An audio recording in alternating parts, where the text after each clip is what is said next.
Welcome to the Explainer, everyone. Today, we're diving into the fascinating mechanics behind something we literally use every single day, but honestly, rarely ever stop to think about.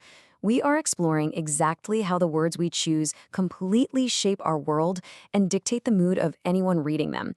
It's a real game changer once you notice it. A shadow moved silently through the darkness, unseen and unexplained. Now, why does a sentence like that make your heart beat just a little bit faster? I mean, it's not magic. It is, quite simply, style. Okay, let's dive into this. Section 1, Defining Diction and Style. Now, what's really interesting about this slide is the core difference here. Think of diction as your raw material, literally the exact words you choose to pull from the dictionary.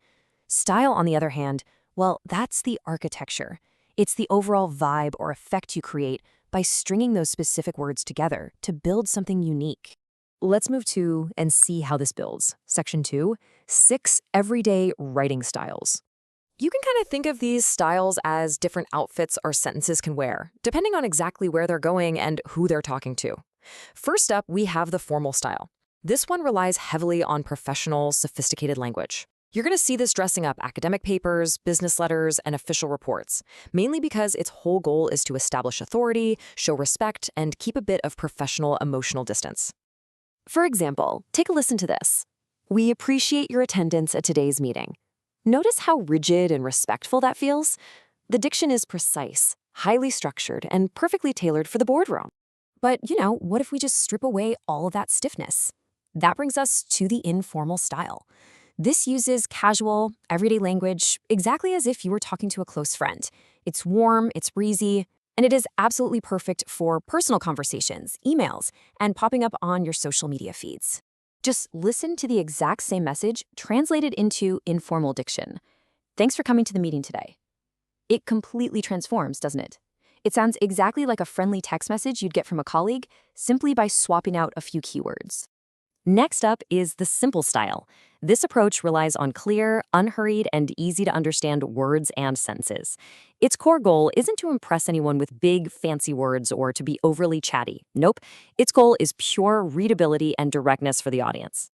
Take a listen to this example. The boy walked home after school. This sentence is a perfect mini-narrative of simplicity. There is absolutely no unnecessary fluff here. You instantly know who did what and when they did it. Closely related, but definitely its own distinct thing, is the straightforward style. This presents ideas directly, completely without extra details or decorative language.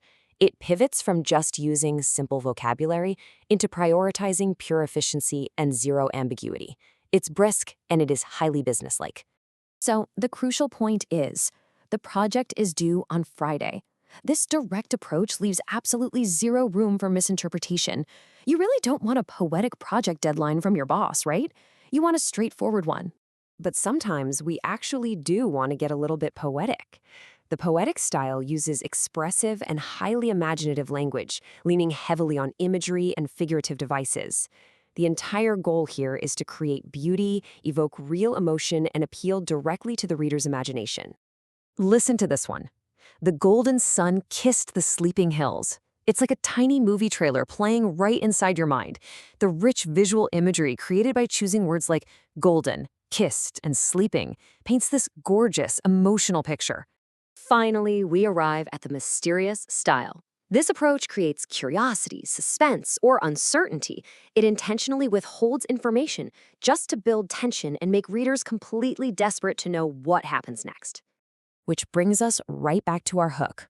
A shadow moved silently through the darkness, unseen and unexplained. Hearing it again, you can really appreciate how perfectly this sentence embodies the mysterious framework we just defined. It gives you just enough detail to spook you, but keeps the real secret completely hidden.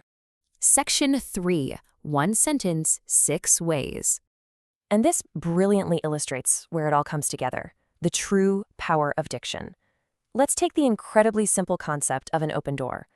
Formal style dresses it up as, I regret to inform you.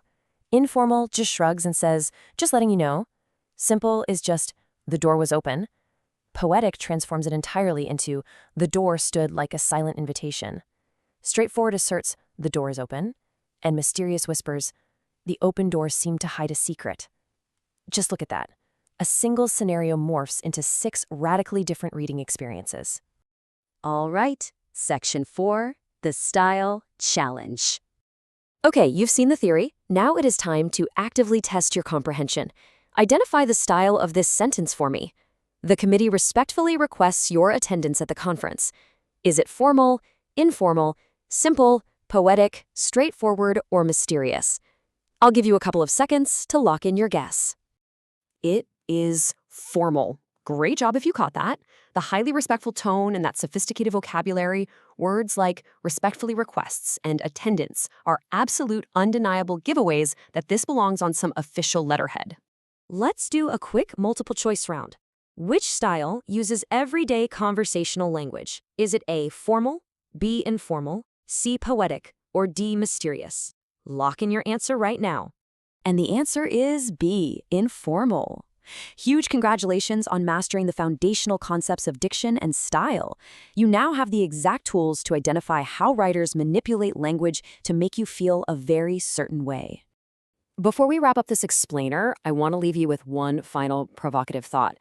If you had to describe your own natural writing style in just one word, which of the 6 would it be and why? It's honestly a fascinating exercise to examine your own communication wardrobe. Keep that in mind the next time you send an email, write a paper, or post anything online. Thanks so much for joining this explainer, and never stop learning.